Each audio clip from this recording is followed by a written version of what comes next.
오늘 하나님께서 우리에게 주시는 말씀은 여호수아서 5장 2절에서 15절 말씀입니다. 여호수아서 5장 2절에서 15절까지의 말씀입니다. 봉독해 드리겠습니다.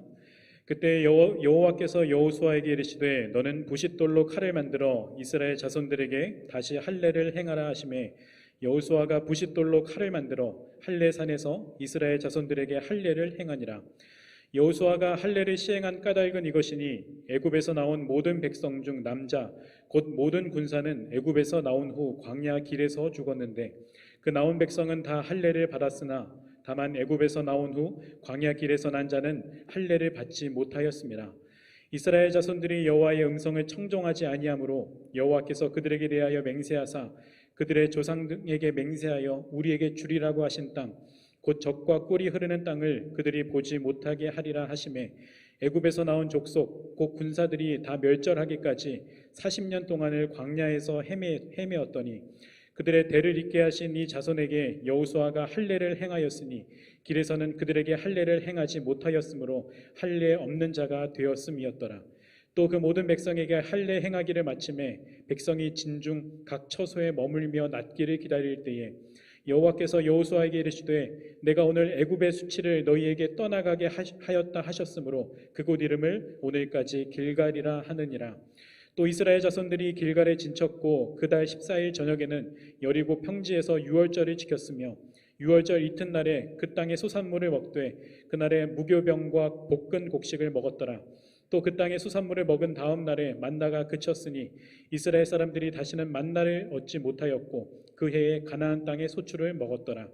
여호수아가 여리고에 가까이 이르렀을 때에 눈을 들어 본즉 한 사람이 칼을 빼어 손에 들고 마주 서 있는지라. 여호수아가 나아가서 그에게 묻되 너는 우리를 위하느냐 우리의 적들을 위하느냐 하니 그가 이르되 아니라 나는 여호와의 군대 대장으로 지금 왔느니라 하는지라.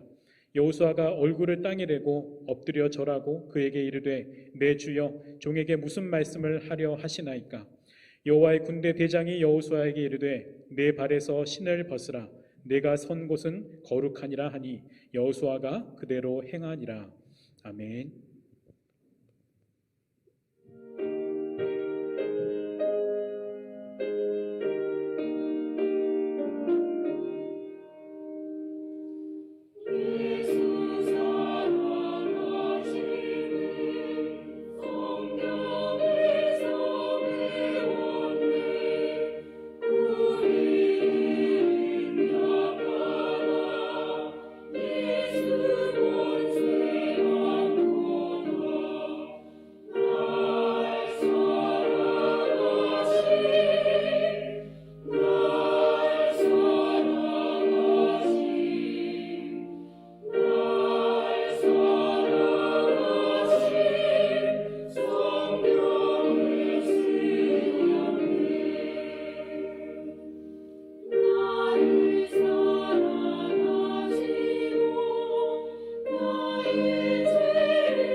감사합니다. 아까 여러분 동영상 보셨지만 정성진 목사님 사실은 굉장히 어렵게 모실 거로 예상을 했고 쉽게 오실 거라 생각을 못했습니다. 연락을 제가 작년인가 올 초에 드렸는데 정말 바쁘신 분인데 또 교단도 다르기 때문에 근데 신기한 건 흔쾌히 오시겠다고 할렐루야. 그래서 원래 5월 달에 여의도 순복음교회 집회가 있으셨고요. 동시에 이제 저희 교회 아마 격주로 오시는 상황으로 되셨다가 제가 연기를 해서 분명 6월 14일부터 오셔서 말씀 전하실 건데 아까 목사가 죽어야지 교회 살잖아요. 여러분 저를 볼 때 목사님 죽으세요 이러세요. 근데 동시에 여러분 아셔야 돼요. 거긴 단지 목사만 아니라 아사 교회색 정말 제 자아가 여러분의 자아가 우리가 죽을 때 그리스도의 몸된 교회가 생명을 얻고 예수님만 영광 받으시고 존귀케 되고 믿는 자가 더해지게 될 줄 믿습니다. 아멘이시죠? 함께 여러분 정말 기도하시고 또 많은 분들 권면하셔서 비록 저희가 거리두기 때문에 많은 좌석 확보가 안 될지 모르지만 정말 빈자리 없이 꽉 차서 함께 예배 올리게 되기를 소망합니다. 자, 우리 함께 오늘 설교 제목 다 같이 함께 읽어볼까요? 다시 시작합니다. 특별히 저희가 부활절을 지지난주 못 지켰습니다. 물론 인터넷상으로 지켰지만 그래서 오늘 좀 부활과 관련된 말씀 또 오늘 저희가 어린이 주일이기도 한데 다 연결시켜서 함께 잠깐 말씀을 나눌 건데요. 먼저 함께 잠깐 동영상을 보시고 바로 말씀을 나누도록 하겠습니다. 지금 보실 동영상은요. 부활을 목격한 제자들의 삶이 어떠했는가에 대한 동영상입니다. 함께 잠깐 보고 말씀을 나누겠습니다. 2000여 년 전 주님의 부활을 목격한 제자들은 어떻게 살았을까? 안드레, 그는 복음을 전하다 X자형 십자가에서 순교했습니다. 의심 많던 도마는 인도에서 복음을 전하다 창에 찔려 순교를 당했습니다. 헤롯 아그리빠 왕에 의해 야고보는 참수됐습니다. 빌립, 그도 소아시아 부르기아에서 전도하다 매를 맞고 기둥에 달려 순교했습니다. 아르메니아 등에서 복음을 전했던 바돌로메는 피부가 벗겨진 채 십자가에 못 박혔고 마테는 에디오피아에서 복음을 전하다 도끼로 참수형을 당했습니다. 알페오의 아들 야고보는 그리스도를 전파한다는 이유로 성전 꼭대기에서 떨어뜨림을 당하고 말았고 예수님의 수제자 베드로는 소아시아 및 안디옥에서 복음을 전하다 십자가에 거꾸로 못 박혔습니다. 무엇 때문에, 무엇을 위해 제자들은 자신의 목숨을 내던질 수 있었을까요? 바로 부활의 사건 때문입니다. 주님의 부활을 직접 목격한 주님의 제자들은 고난을 당하더라도 자신의 목숨을 아끼지 않고 주님의 부활을 알렸던 것입니다. 그리스도께서 다시 살아나신 일이 없다면 너희의 믿음도 헛되고 너희가 여전히 죄 가운데 있을 것이다. 오늘은 주님께서 죽음 가운데 다시 사신 부활주일입니다. 이 기쁘고 놀라운 부활의 소식을 우리 이웃에게 전하지 않겠습니까?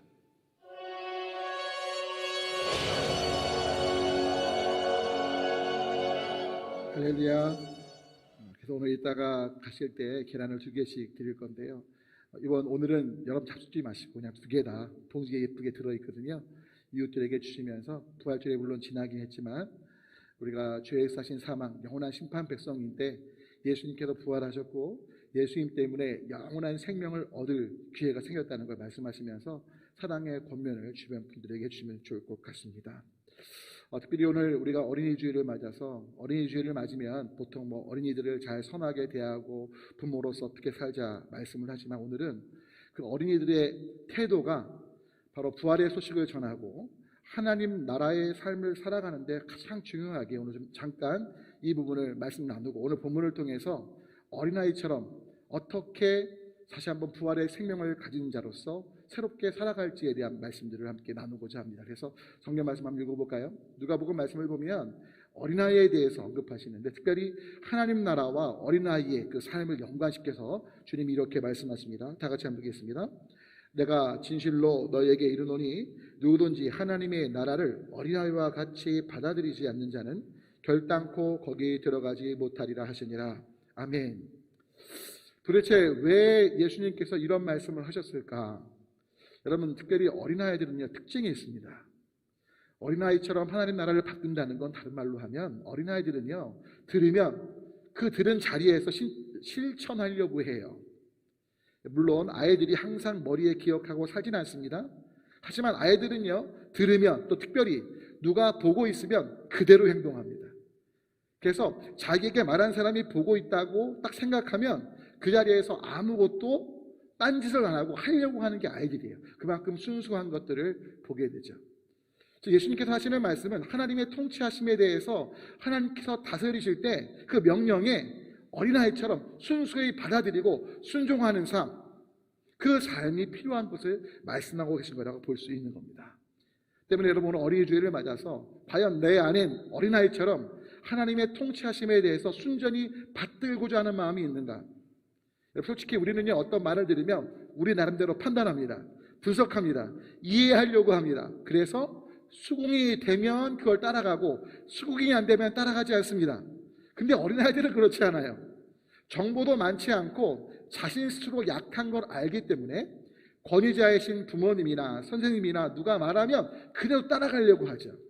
여러분, 그래서 종종 횡단보도 지날 때 분명 파란불인데 손 들고 가는 아이를 보시죠? 왜 그래요? 선생님이 그렇게 했으니까 하는 거예요. 그러니까 아이들은요, 생각하면 하는 대로 움직입니다. 근데 우리 어른들은 어때요? 생각은 하는데 누가 안 보면 생각하는 대로 행동하지 않습니다. 그냥 어떻게 때는 범법을, 큰 범죄는 아니어도 신호를 어기기도 하고, 그렇죠? 때로는 거짓말을 하기도 하고. 여러분, 오늘 본문 말씀을 통해서 성경 전체 이야기 속에 저와 여러분 삶 가운데 다시 시작하는 부활의 생명을 가진 자로서 어린아이처럼 반응할 그 영역이 무엇인지 오늘 함께 생각하면서 은혜를 나누고자 합니다. 오늘 함께 읽으신 본문을 보시면 여호수아의 이야기죠. 길갈이라는 곳에서 이스라엘 남성들의 할례를 행했던 이야기를 담고 있습니다. 여러분, 아시는 것처럼 이제 여호수아가 모세 사후에 이스라엘 백성들을 이끌고 가나안을 정복하게 됩니다. 근데 가나안 땅을 정복할 때 제일 먼저 정복할 성 첫 번째가 여리고성이었죠. 그래서 먼저 정탐꾼 2명을 보냅니다. 정탐꾼 2명이요, 여리고성에 딱 갔더니 놀라운 건 여리고성 사람들이 뭘 알고 있습니까? 홍해를 가르셨던, 할렐루야. 여러분, 그 아모리 사람의 시온과 옥이란 왕을 죽였던 그 사건들을 다 알고 있는 거예요. 야, 지금 쟤네가 요단강 앞에서 이쪽을 정복하러 온다는데 마음이 다 녹았다는 표현을 씁니다. 그리고 그 후에 정탐꾼들의 보고를 들은 라합의 도금 속에 정탐꾼 2이 살게 되고, 다시 돌아와서 여호수아가 보고를 받은 이후에 어떡하죠? 여러분, 언약궤가 요단을 건너면서 요단강이 말라지는 역사가 있게 되죠. 할렐루야. 그런 후에 오늘 보니까 그때라고 말하는 때가 어느 때냐? 함께 1절을 읽어볼까요? 오늘 1부는 못 읽었는데 한번 1절을 읽어보겠습니다. 굉장히 중요한 표현이 나옵니다. 1절 다 같이 함께 읽습니다. 요단 서쪽의 아모리 사람의 모든 왕들과 해변의 가나안 사람의 모든 왕들이 여호와께서 요단물을 이스라엘 자손들 앞에서 말리시고 우리를 건너게 하셨음을 듣고 뭐예요? 마음이 녹았고 이스라엘 자손들 때문에 뭘 잃었어요? 정신을 잃었다. 바로 그때 하나님이 뭘 하라고 명령하세요? 할례를 행하라고요. 그러니까 여러분, 이게 굉장히 인간적인 생각으로는 이해가 안 되는 부분인 거예요. 여러분, 싸우려고 하는데 상대편이 정신을 잃었어요. 마음이 녹았어요. 그때야말로 공격할 때가 아닙니까? 여러분, 실은 여리고 사람들이요, 완전히 마음이 무너진 게, 가나안 족속들이 마음이 무너진 게 왜 무너졌습니까? 홍해가 갈라졌다는 얘기를 들었거든요. 그 왕들을 죽였다는 얘기를 들었거든요. 근데 홍해가 어떻게 갈라져? 묶이고 있어. 근데 그 의심했던 일들이 요단강이 갈라지면서 한쪽에 물이 세워지고, 할렐루야, 한쪽에 물이 끊겨지면서 이스라엘 백성들이 건넌 걸 보면서 우와, 하나님이 함께 하시는구나. 이제 죽기만을 기다리는 상황이거든요. 여러분, 지금 정말 쇳불은 당김에 빼라고 절호의 교회였다고요. 그런데 하나님께서 야, 군사를 모집하고 칼을 들고 공격하라가 아닙니다. 너희가 할 일은 할례를 행하라는 겁니다. 특별히 여러분, 이스라엘 백성들이요, 이 칼이 없었어요. 그러니까 무슨 말씀이냐면 광야 생활을 하다 보니까 이 당시 이제 철기 문화가 막 시작될 때인데 이스라엘 백성들은 사실은 무기다운 무기가 없는 거예요. 그러니까 붓싯돌로 남성들의 표피를 벤 할례를 행하잖아요. 이야, 여러분 남성들 특별히 이 당시에는 마취제도 없었습니다. 그리고 마취제가 있이 할례를 받아도요, 할례 끝나고 나면 마취 깨문이 얼마나 괴롭습니까? 여러분 특별히 이스라엘 백성들은요 기억하실 겁니다. 디나라는 여성이 욕을 보잖아요. 성적으로 수모를 당해서 결혼한다고 약속해놓고 야곱의 자녀들이 기억하십니까? 예, 그래서 뭐예요? 너 할례 받아야지 우리랑 결혼 사돈 맺을 수 있어 해놓고 할례 시킨 다음에 다 죽이잖아요. 그러니까 이스라엘 백성들 안에 만약에 우리가 할례를 받는다면 생각해 보십시오. 거동을 못할 거고 적들은 지금 정신을 잃고 마음이 녹은 상황에 만약에 혹시라도 쟤네가 우리가 할례 받은 걸 알고 공격하러 오면 우리 다 죽을 건데 오히려 지금이야말로 칼 들고 가서 우리 있는 무기 다 모아서 군대로 공격하면 완전히 이기는데 왜? 정신을 잃은 상황이니까요. 근데 할례를 행하라는 그 하나님의 말씀에 누가요? 오늘 본문을 보십시오. 여호수아가 토를 답니까 안 답니까? 하나님과 논쟁합니까 논쟁하지 않습니까? 그냥 순종하며 할례를 행하고 있는 거죠. 할렐루야. 그리고 할례 후에 그 땅에서 나오는 음식을 먹었더니 뭐가 그쳤어요? 만나가 그치고 그 후에 누굴 만나죠? 예, 여호와의 군대 장관을 만납니다. 그때 뭘 말합니까? 여호수아에게 신을 벗으라 하고 신을 벗은 이후에 바로 그 다음 6장부터 여리고성 정복 과정이 나와요. 자, 여리고성이 어떻게 무너지죠? 여러분 잘 아시는 것처럼 힘으로 무너진 게 아닙니다. 하나님 말씀대로 순종하면서 성을 돌았죠. 할렐루야. 그리고 함성 지를 때 무너지는 거죠. 여러분 왜 이런 일들이 있게 된 것일까? 가나안 땅을 정복하는 새로운 지도자로서 새로운 시작하는 과정에 여호수아가 왜 이렇게 반응했을까? 여호수아는 알았던 거죠. 뭘 알았습니까? 하나님의 언약을 붙잡고 하나님의 말씀대로 순종함이 승리의 바탕인 걸 알았던 거예요. 할렐루야. 여러분 때문에 기꺼이 할례를 행하며 아브라함과의 언약을 백성들에게 떠올리게 하면서 그 언약을 붙잡은 가나안 땅 정복 전쟁, 정복하는 일들을 향해 나아갔던 겁니다. 그래서 오늘 크게 세 가지를 이 부분을 중심에 두고 살피고자 합니다. 첫 번째, 함께 읽어볼까요? 함께 있습니다. 하나님을 모신 성은 세우시지만 아닐 때는 무너지게 하시기에 언약에 순종해야 합니다. 여러분 특별히 여리고 성은요 하나님을 모시지 않은 성입니다. 여러분 하나님께서 성경을 보시면 많은 성들을 다 무너뜨리셔요.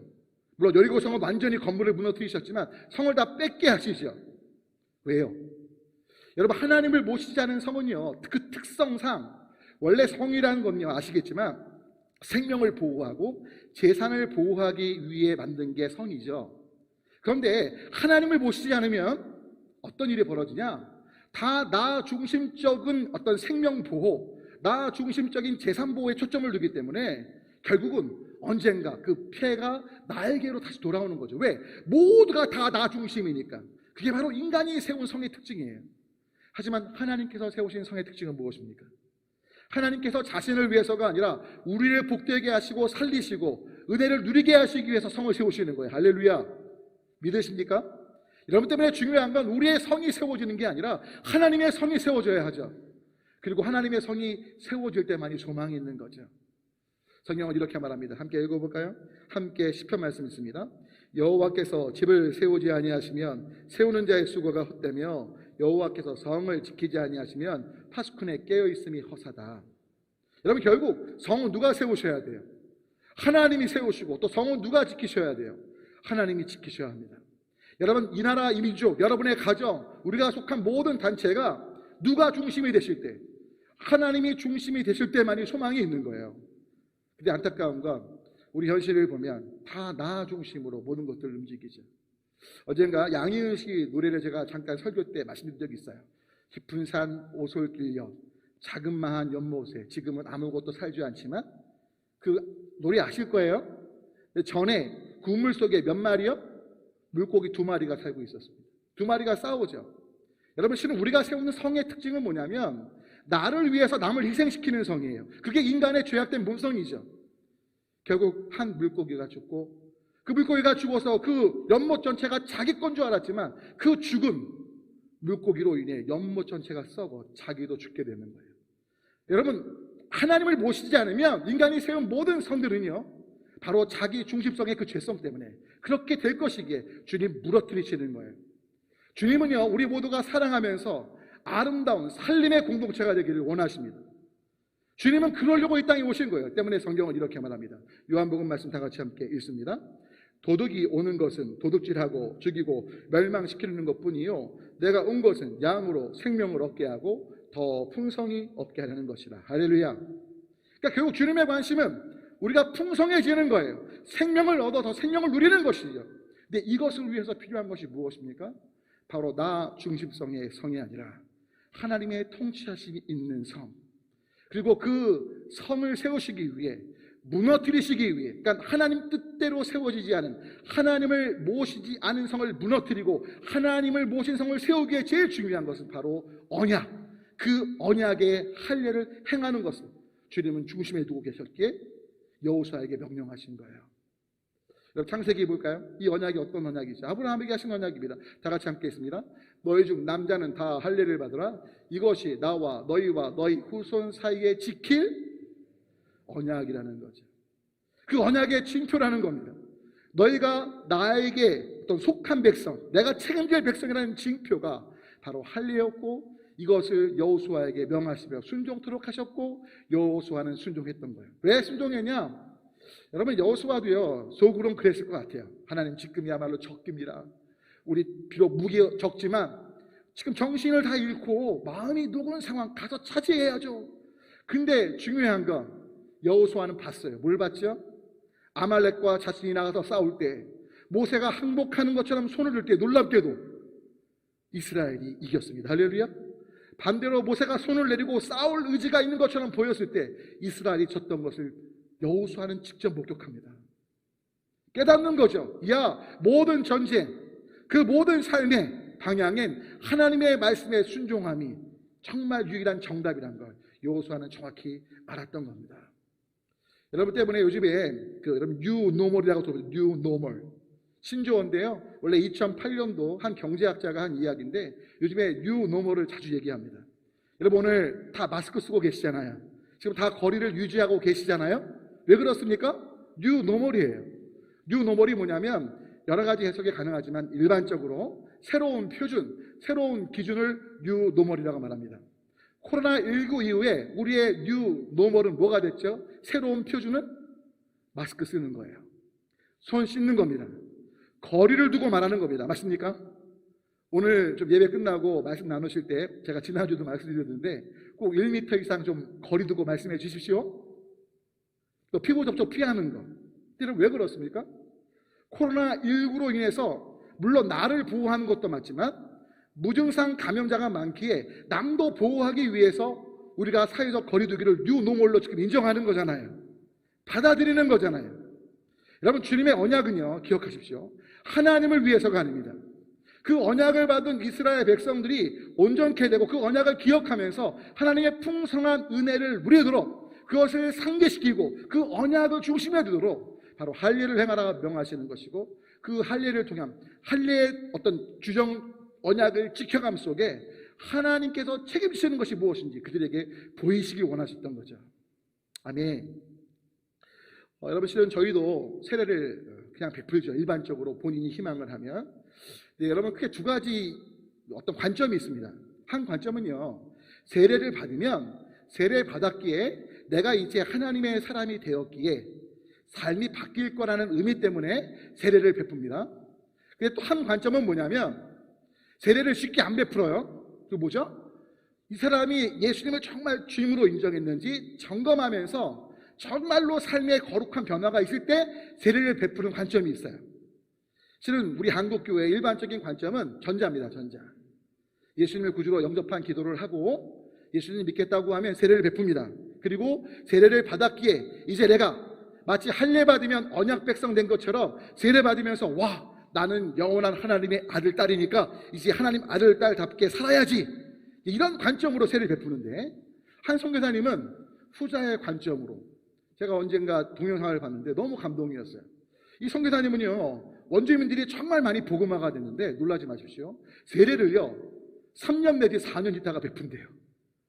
예수님 믿겠다고 말하고 성경 공부하고 예배 참여하는데 세례를 바로 안 베풀고요. 3년 내지 4년쯤 있다가 세례를 베푼다는 거예요. 어떻게 세례를 베푸냐? 3년 동안 4년 동안 봐서 그 가정 주변 사람한테 묻는데요. 이 사람의 삶이 정말 변화됐습니까? 거룩하게 하나님의 사람답게 살고 있습니까? 그것이 예수님 믿지 않는 주변 사람들을 볼 때 오케이면 그때 세례를 베푼다는 거예요. 근데 더 놀라운 건 세례 안 베푼다고 교회를 안 나오는 게 아니고요.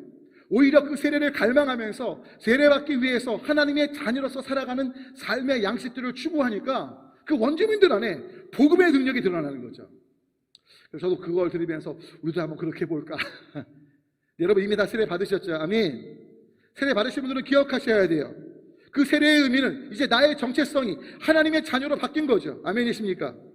때문에 그 자녀로서 언약 백성다운 십자가의 보혈의 언약, 이스라엘 백성에겐 할례가 언약의 징표지만 우리에게는 예수님의 이름으로 세례받은 것이 징표거든요. 아멘이십니까? 그렇다면 이제 그 세례가 어떤 세례? 보여지는 세례가 아니라 진짜 불세례로, 진짜 그 세례의 본질의 의미, 내가 죽고 예수님 사시고 내가 예수로 물들어서 날 통해 그리스도의 생명이 발현되는 그 삶을 향해 우리는 다시 시작하는 거예요. 두 번째 함께 읽어볼까요? 때문에 2번이 참 중요한데 함께 2번 읽습니다. 새 언약을 따라 예수님의 보혈을 힘입어 회개함으로 하나님과 화목한 삶을 살아야 되는 겁니다. 여러분 우리는 새 언약을 따라 삽니다. 그 새 언약은 아브라함의 언약이 아니라 십자가의 언약입니다. 영원한 죄와 사망의 백성에서 이제 예수님 때문에 정말 영원한 생명을 얻고 하나님의 자녀로 하나님의 기업을 얻을 자가 되었다는 걸 기억하셔야 합니다. 바로 이 부분이 여러분의 생각과 여러분 삶의 중심에 있을 때 그 정체성을 의식하고 새로운 삶을 향해 나아갈 때 그 언약에 따른 합당한 삶의 방식 속에 하나님이 영광 받으시고 정말 하나님과의 화목함, 하나님의 은혜 생명이 누려지게 된다는 사실입니다. 여러분 그래서 신명기를 보면요, 이제 말씀 읽으실 건데 이스라엘 백성들이 육신의 할례만 받은 것을 모세가 지적하면서 육신의 할례를 넘어서 마음의 할례의 중요성을 이야기합니다. 신약으로 보면요, 바울도 할례는 마음이 할 걸 얘기해요.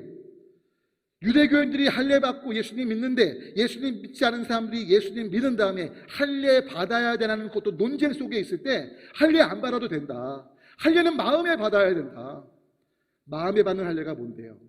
진짜로 예수님이 내 삶의 구원자와 주님 되심을 인정하는 삶의 방식의 변화를 뜻합니다. 할렐루야. 하나님이 왕 되시는 삶의 변화가 중요한 거예요. 때문에 신명기는 이렇게 말합니다. 읽어볼까요? 마음의 할례를 강조하는 부분인데 함께 읽습니다. 내 하나님 여호와께서 내 마음과 내 자손의 마음에 할례를 베푸사 너로 마음을 다하여 뜻을 다하여 내 하나님 여호와를 사랑하게 하사 너로 생명을 얻게 하실 것이며. 여러분 잊지 마십시오. 할례를 마음의 할례를 받으라고 말하는 건 하나님을 위해서가 아니라고요. 우리로 생명을 얻게 하시기 위함이라고요. 여러분 질병관리본부에서 마스크 써라, 여러분 손 씻기 잘해라, 사회적 거리둬라, 피부 만지지 말라. 왜 그런 거예요? 방역당국 입장에서 국민들 한 명 한 명이 건강하게 바라는 거 아닙니까? 여쭤볼게요. 혹시 여러분 중에 이것을 자신들을 옥죄고 율법으로 여기시는 분 계세요? 물론 번거롭고 귀찮을지 모르지만 우리는 압니다. 자발적으로 우리도 모르게 하려고 합니다. 귀찮아도. 왜? 나를 살리고 남을 살리는 걸, 이게 보호하는 걸 알기 때문 아닙니까? 여러분 중요한 건 주님께서 우리의 마음의 할례, 정말 우리가 내가 왕된 삶에서 예수님이 왕 되시고 그 주권을 인정하는 삶을 향해 방식을 바꾸라는 건 제가 살고 여러분이 살 길이라는 걸 잊지 않으시면 좋겠어요. 그리고 저와 여러분을 통해 예수 그리스도의 생명의 주변에 보여지기 위한 거래산 것 또한 잊으시면 안 되겠어요. 기억하시길 축원합니다. 여러분 때문에 성경은 이렇게 말합니다. 히브리서 한번 읽어볼까요? 읽습니다. 이로 말미암아 그는 새 언약의 중보자시니 이는 첫 언약 때의 범한 죄에서 속량하려고 죽으사 부르심을 입은 자로 하여금 영원한 기업의 약속을 얻게 하려 하십니다. 특별히 저와 여러분은 나라와 제사장입니다. 아멘이십니까? 하나님의 통치를 따라 살면서 중보하고 축복하며 할렐루야, 하나님의 통로로 서는 자들이에요. 근데 중요한 건 그럼 우리가 기업을 얻을 자라는 건 다른 말로 하면 하나님의 자녀고 상속자라는 거죠. 그러니까 여러분 우리는요 더 이상 이제 내가 왕된 게 아니라 주님이 왕되셨고 정체성이 바뀐 자로서 우리를 통해 주님이 보여줘야 하기 때문에 우리의 삶 하나하나가 주님과 연결된 게 되기 때문에 조심해야 돼요. 그리고 그 삶의 말의 행동에 예수가 녹아져서 예수 향기가 발해져야 되죠. 믿습니다. 그러니까 여러분, 결국 우리는 십자가의 언약으로 정말 우리의 죄를 회개하면서 그 언약에 인치심 받은 자로서 보여지는 세례만 아니라 불세례 받아 성령이 다스리시는, 성령님이 왕 되시는 삶 속에 우리의 생활 방식이 바뀜으로 복음 증거를 향해 나가는 새로운 삶이, 이 부분에 어린아이처럼 반응함이 있어야 된다는 겁니다. 그러시겠습니까? 실은 얼마 전에 CBS 기독교 방송국에서 오래전 한 3, 4년 전쯤 동영상 같아요. 한 동영상을 우연히 보게 됐습니다. 그리고 동영상에 어떤 분이 나왔냐? 실명은 안 밝히겠습니다. 유명한 가수래요. 전 잘 모르는 분인데 굉장히 유명한 분이었나 봐요. 근데 여자 가수가 이제 결혼을 해서 남편이 불자 가정인데 남자가 굉장히 잘 나갔던 분이래요. 돈도 많고. 근데 이제 이분이 성경의 성자도 모르고 인생을 막 산 분인데 6년인가 7년 동안 이 여자 가수가 남편을 위해 막 눈물로 기도한 겁니다. 그 기도를 주님 들으셔서 놀라운 일이 벌어져요. 이 남편이요, 성경의 성자도 모르는 사람인데 한 5일인가 연속해서 매일같이 꿈을 꾸는데 성경책에 있는 내용들을 꿈을 꾸면서 하나님 아버지의 마음을 알기 시작하는 거예요. 이분이 눈물로 회개하고 예수님을 영접하고 또 시대 식구들이 다 전도됐습니다. 할렐루야. 여기까지는 참 제가 은혜가 됐어요. 그렇구나, 저분이 그런 분이었구나. 자, 그런데 제가 그 밑에 댓글들을 보다가 한 댓글을 보면서 마음이 무거워졌어요. 그 댓글이 뭔지 아십니까? 같은 크리스찬으로서 당신들한테 권면한다. 이렇게 보여지는 거에 이렇게 어떤 믿음 좋은 것처럼 보여지는 거 하지 말고 도덕적으로 똑바로 살아라. 나 찾아와라. 이름을 딱 써놨다가 밑에다가 자기 찾아오라고. 여러분, 제가 그걸 딱 보는 순간에 먹먹한 거예요. 여러분, 우리가 예수님 믿고 주님 사랑하는데 우리의 삶을 보고 하나님을 못 보는 사람들이 하나님을 받아들이고 안 받아들이고 결정될 수 있다는 거예요. 부탁 올리긴 이제 우리 새로운 삶 예수님 때문에 얻게 됐잖아요. 할렐루야. 그 풍성한 사랑을 힘입어 저와 여러분 안에 갈 길은 이제 삶의 방식이 나를 위한 삶이 아니라 남을 위하고 그들 또한 그리스도의 생명을 얻기 위해서 썩어지는 미랄로 사랑과 섬김과 용서와 긍휼과 자비의 통로로 우리가 서는 것들을 통해서 기업을 이을 자로서 그 기업을 같이 예수님 알지 못하는 자도 얻어 누릴 수 있도록 섬기는 우리가 되기를 간절히 소망해 봅니다. 그런데 중요한 건 이런 삶을 우리 힘으로 살 수 있냐는 거예요. 때문에 맨 마지막 세 번째 함께 읽어볼까요? 함께 다 같이 있습니다. 부활의 예수님을 의식하며 성령님을 힘입어 사랑의 삶을 살 때 책임져 주십니다. 분명 우리는 알아요. 제가 볼 때 여기 계신 모든 분들은요, 분명 십자가의 은혜로 구원받은 분들이라 저는 믿습니다. 자, 그런데 구원받은 자로서 내 삶의 방식이 하나님 뜻대로 순종하고 싶지만 나의 죄악된 본성으로 그 길을 순종하며 가지 못할 때가 많은 걸 보거든요. 작심삼일처럼 하고자 했지만 금방 바뀌고. 근데 여러분, 아까 아이들 말씀드렸지만 아이들이요, 보면 말 잘 듣는 데니까요. 그러니까 여러분, 우리가 하나님의 말씀을 잘 들을 수 있는 제일 좋은 한 가지는 그 말씀대로 쉽게 따라가고 변화될 수 있는 길은 예수님이 보고 계세요. 예수님이 지금 함께 여러분 앞에 계세요. 장모님들 앞에 계신데 조신다고 칠게요. 절대 안 조시는데 조신다고 칠게요. 제가 조시는 장모님 딱 앞에 가고 거기서 설교를 하면 조실까요? 못 조실까요? 우리 장모님들 안 조세요. 또 졸다 주무시면 들으시면 또 장모님 주무신다. 아니요, 안 조시근데 이해되시나요? 여러분, 내 앞에 누군가 날 보고 있으면 행동 자체가 바뀝니까? 안 바뀝니까? 여러분, 진짜로 성경에 말하고 있는 진리가 무엇입니까? 너희가 새로운 삶을 시작하게 됐는데 그 시작하는 그 모든 삶에 누가 함께 계시다? 예수님께서 임마누엘 하신다는 거예요. 아멘이십니까? 지금 이 예배의 자리에 이곳에 제 안에 여러분 안에 주님이 계시며 우리를 보시면서 우리를 어떤 경찰처럼 이렇게 잘못된 죄를 들추려는 게 아니라 우리를 도우시면서 이끄시기 위해, 할렐루야, 사랑으로 권면하시기 위해 함께 하시며 인도하심을 잊지 마시기를 바랍니다. 여러분, 그래서 성경은 이렇게 말하죠. 다 같이 함께 로마서 읽어볼까요? 함께 읽습니다. 그러므로 형제들아, 내가 하나님의 모든 자비하심으로 너희를 권하노니 너희 몸을 하나님이 기뻐하시는, 자, 뭘 드리래요? 몸을 드리랍니다. 뭘로요? 죽여서 드리는 게 아니라 살아있는 제물로, 어떻게? 거룩하게 구별되게 드리라는 거예요. 근데 이 몸을 드리는 것이 어떤 예배다? 영적인 예배라는 거예요. 여러분, 이게 정말 중요한 의미예요. 몸을 드린다는 건 다른 말로 하면 결국 일상을 드리는 거예요. 여러분의 말, 행동, 생각, 모든 것들을 드리면 그것이 하나님 기뻐하시는 영적인 예배라는 겁니다. 여러분, 중요한 건 드린다는 건 드렸기에 소유권이 누구에게로 옮겨가는 겁니까? 하나님께로 옮겨가는 겁니다. 아멘이십니까? 그러니까 여러분, 저와 여러분의 삶의 방식이 어떻게 바뀌느냐? 이미 우리가 하나님께 드려진 바 돼서 더 이상 나의 인생은 나의 인생이 아니고 하나님께 속한 인생이고 하나님의 손에 있는 인생인 걸 기억하시라는 거예요. 그리고 하나님이 지금도 보고 계시고 임마누엘 하시는 그 예수님께서 성령님을 통해 우리와 함께 하심을 철저히 의식하는 거죠. 할렐루야. 그러면 바뀌지 말래도 바뀌게 되는 거예요. 아멘이십니까? 주님이 여러분 사랑하셔서 지금도 보고 계세요. 감시하시고 여러분들을 지옥 보내려시는 게 절대 아니라니까요. 너무 사랑하셔서 우리가 가장 온전하게 할 수 있는 하나님의 뜻 안에서 생명을 누리고 건강할 그 길로 우리를 지금도 보고 계시다는 것이죠. 그러면서 계속 읽습니다. 2절입니다. 너희는 이 세대를 본받지 말고 오직 뭘 새롭게 하래요? 마음을 새롭게 함으로. 마음이 뭔데요? 히라보로 카르디아라는 단어가 쓰일 때가 있는데, 마음은요 일반적으로 생각이라고 보시면 돼요.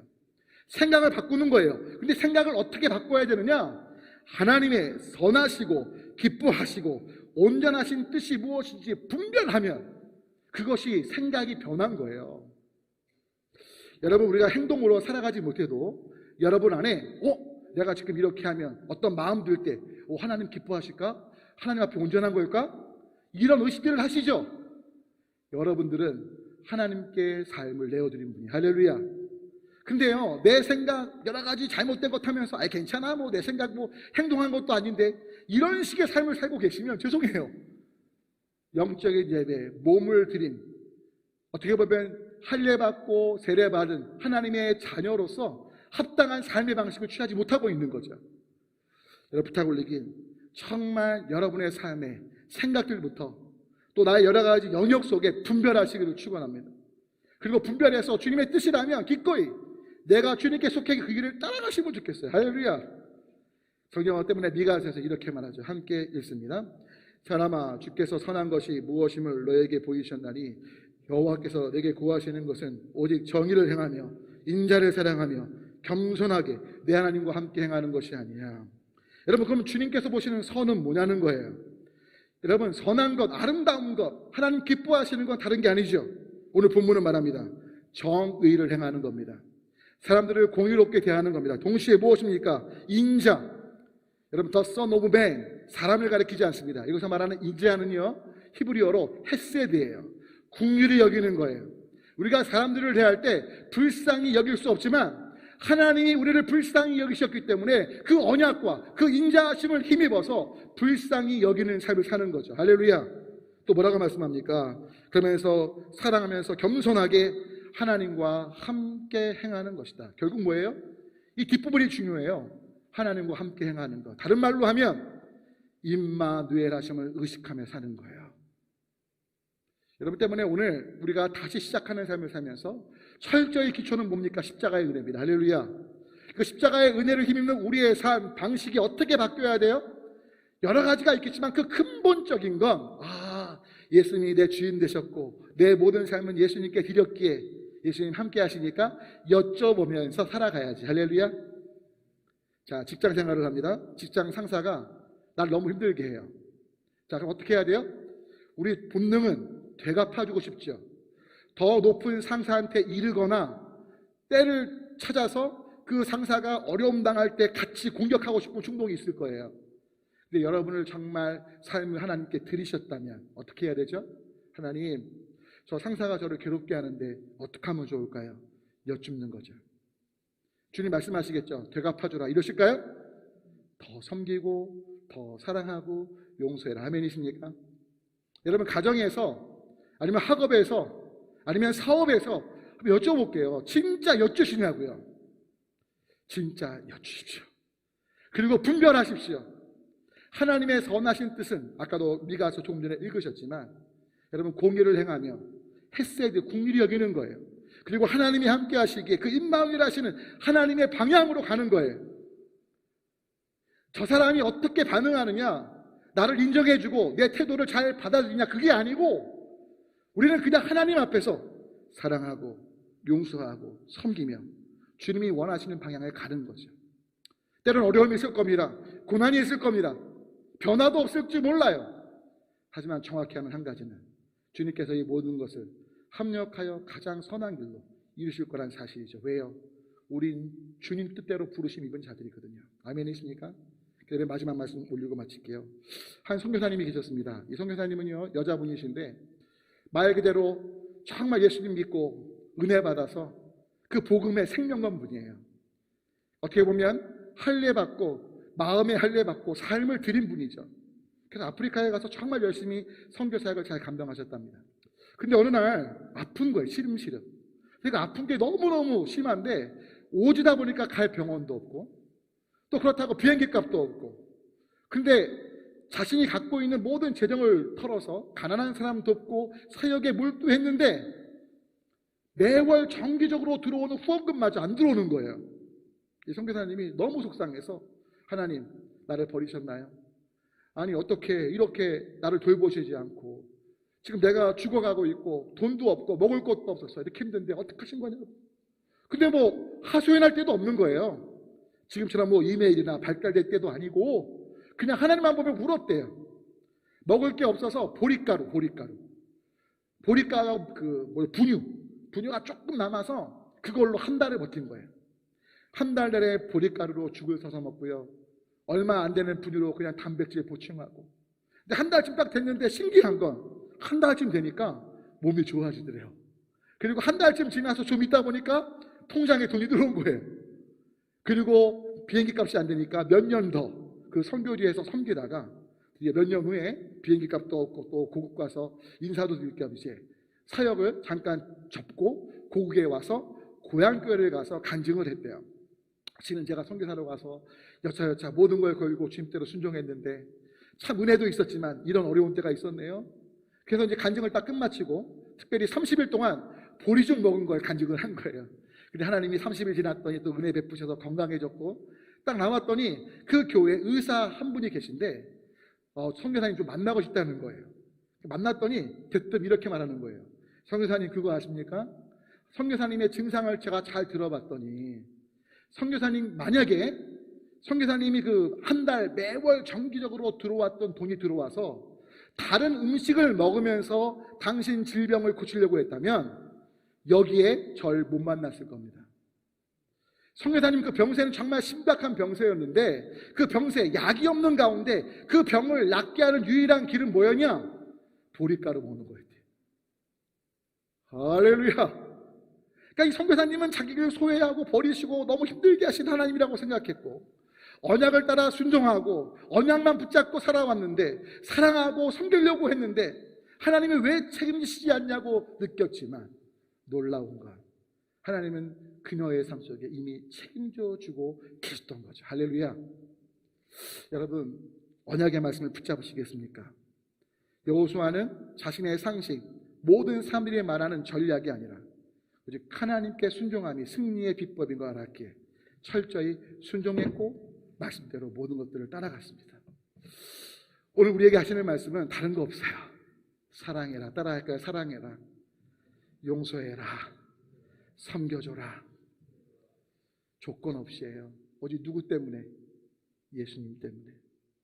바로 그것이 예수님 때문에 구원받은 우리의 정체성이고 나라와 제사장으로서의 삶의 방향인 걸 잊지 마시고 이 길을 향해 가는, 다시 시작하는, 특별히 어린아이처럼 순수하게 하나님의 통치에 반응하는 제가 되고 여러분 되길 바라고, 주님 보고 계셔요? 이거 의식하며 나아가는 모두가 되시길 축원합니다. 기도합니다. 함께 시간 기도하실 때 하나님, 여호수아가 정말 어려운 선택일 수 있는데 정신을 잃고 마음이 녹은 그 상태 최적의 시간에 오히려 전투 준비하고 군대를 준비한 게 아니라 오히려 생명이 위협당할 수 있고 어려움 가운데 있는 할례를 기꺼이 하나님 말씀대로 순종한 것처럼 우리 삶에 먼저 있을 것은 언약을 붙잡는 것이고 내 힘이 아니라 예수님을 의식하는 삶 속에 변화된 삶을 통해 사랑의 삶, 용서의 삶, 선미의 삶을 향해 나아가게 해달라고 다 같이 함께 통성으로 기도 올리겠습니다.